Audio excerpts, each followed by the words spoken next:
ఆలోచించేటువంటి నాయకుడు కాంగ్రెస్ పార్టీ లేడు. దేశం గురించి ఆలోచించేటువంటి నాయకుడు కాంగ్రెస్ పార్టీ లేడు. క్యాప్టెన్ లేకుండా కాంగ్రెస్ పార్టీ మ్యాచ్ ఆడుతున్నది. క్యాప్టెన్ లేకుండా మ్యాచ్ అంటే కీపర్ మీదకి పోతాడు, ఫీల్డర్ మీదకి పోతాడు, బౌలర్ మీదకి పోతాడు, ఎటు కూడా అదే పోతాడు అని కుక్కలు నింపిన విస్తరణ కాబట్టి ఇలా కాంగ్రెస్ పార్టీ పరిస్థితి అదే. కుక్కలు నింపిన విస్తరణ కానీ అభ్యర్థులు లేనటువంటి పార్టీ కాంగ్రెస్ పార్టీ. ఇలా బీఆర్ఎస్ పార్టీకి ఒకసారి అక్కడ కేసీఆర్ ప్రధానమంత్రి అని చెప్తుంటే ఒక్కసారి ఆలోచించండి. మళ్ళీ ఢిల్లీలో ఫామ్ హౌస్ కట్టుకోవాల్సి వస్తుంది. కాబట్టి ఇవన్నీ దేశ అభివృద్ధి గురించి, దేశం గురించి ఆలోచించేది కాదు. కాబట్టి నరేంద్ర మోడీ గారిని ప్రధానమంత్రి గారిని చెప్పి ఆలోచన కాబట్టి మీరందరూ మీరు నాకు కోటేస్తే నేను పోయి నరేంద్ర మోడీ గారిని కోటేస్తాను. ఇలా మీరు కరీంనగర్ పార్లమెంట్ సభ్యుడిగా నన్ను గెలిపించిన తర్వాత పోయిన కూడా ఆర్యవేశ ఆత్మీయ సభ్యులు అనేక విషయాలు మీకు స్పష్టం చేస్తాను. అభివృద్ధి విషయంలో ఏ విధంగా అభివృద్ధి విషయంలో మీ అందరికి చెప్పిన. ఇవాళ నేను ఎంపీ అయిన తర్వాతనే ఈ కరీంనగర్లో అభివృద్ధి పడ 12,000 కోట్ల రూపాయలకు పైగా నిధులు తీసుకొస్తాను. నేను గెలిచినాక 2 సంవత్సరాలు కోవిడ్కి పోయినాను. ఇక 3 సంవత్సరాలు మాత్రమే నాకు అవకాశం ఉంది. ఈ 3 సంవత్సరాల్లో 12,000 కోట్ల రూపాయల పైగా నిధులు తీసుకొచ్చినాను. ఇవాళ నేను నిధులు శాంక్షన్ చేసినాను. మీ అందరికీ ఐడియా ఉంటుంది, ఒక అభివృద్ధి పని చేయాలంటే ఫస్ట్ బడ్జెట్ శాంక్షన్ కావాలి. బడ్జెట్ శాంక్షన్ అయిన తర్వాత దానికి టెండర్ నిర్వహించాలి. టెండర్ తర్వాత ఇవాళ శంకర్ టెండర్ తర్వాత ఇవాళ అభివృద్ధి పనులను ప్రారంభోత్సవాలు చేస్తాం. ఇవాళ నేను ఎంపీ అయిన తర్వాత కరీంనగర్ నుంచి వరంగల్ రోడ్డు నేను బడ్జెట్ శాంక్షన్ చేశాను. కరీంనగర్ వరంగల్ రోడ్డుకు నేను బడ్జెట్ శాంక్షన్ చేసిన 2 సంవత్సరాల క్రితం. 2 సంవత్సరాల క్రితం నేను టెండర్ పెట్టించిన.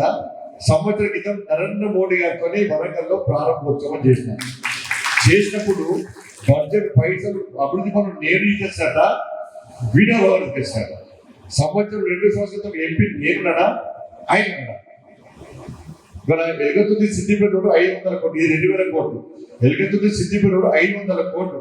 నేను ఎంపీ అనక బడ్జెట్ శాంక్షన్ చేసిన, నేను ఎంపీ అనక టెండర్ నిర్వహించిన, నేను ఎంపీ అనక నరేంద్ర మోడీ గారితో నామోటో వేదికగా వర్చువల్ ద్వారా ప్రారంభోత్సవం నేను చేసినాను, ఆయన చేసినట్టు. అలా ఆరోపి సేతు స్కీమ్ సంవత్సరం క్రితం స్టార్ట్ అయింది. సంవత్సరం క్రితం గతంలో కేసీఆర్ పైసలు ఇవ్వడం చేయలేదు. నేను కేసీఆర్కి సంబంధించిన ఫైల్ మొత్తం ఢిల్లీ, తెలంగాణకు సంబంధించిన ఫైల్ మొత్తం ఆపిన ఢిల్లీలో. నువ్వు ఆరోపికి అప్రూవల్ ఇస్తేనే నేను మీ ఫైల్ శాంక్షన్ చేస్తాను చెప్పి నితిన్ గడ్కరీ గడ్డపదంగా చెప్పారు. కాబట్టి ఇలా కేసీఆర్ 2 సంవత్సరాల తర్వాత మొత్తుకున్నప్పుడు ఏమంటే 2 సంవత్సరాల తర్వాత నాకు అప్రూవల్ ఇచ్చింది. ఆరోపి కేంద్రం 20 కోట్ల రూపాయలు ఇచ్చింది, రాష్ట్ర ప్రభుత్వం 20 కోట్ల రూపాయలు, 100 కోట్ల ప్రాజెక్ట్, 20 కోట్లు రాష్ట్ర ప్రభుత్వం ఇవ్వాలి, 20 కోట్లు కేంద్రం శాంక్షన్ చేసింది. కానీ 2 సంవత్సరాలు కేసీఆర్ ఇవ్వకుంటే మన అదృష్టం వల్ల సేతు బంధన కొంత స్కీమ్ వచ్చింది. ఈ స్కీమ్ ఉద్దేశం ఏంటంటే నేషనల్ హైవేస్ లో రోడ్ క్రాసింగ్ కావాలి. రోడ్ క్రాసింగ్ కావాలి. యాక్సిడెంట్స్ బాగా అయిపోయినాయి. ఆ శుభక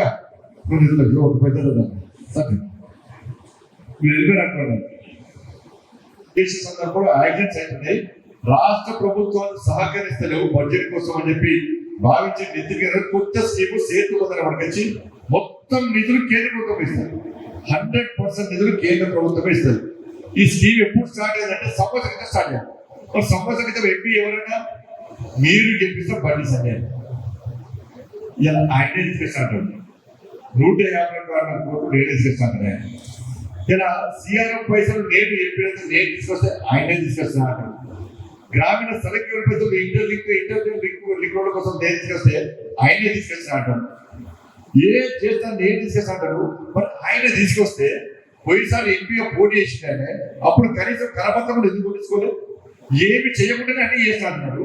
ఆయన నిజంగా చేస్తే పోయినసారి కరపత్రం కొట్టించుకోవాలి కదా.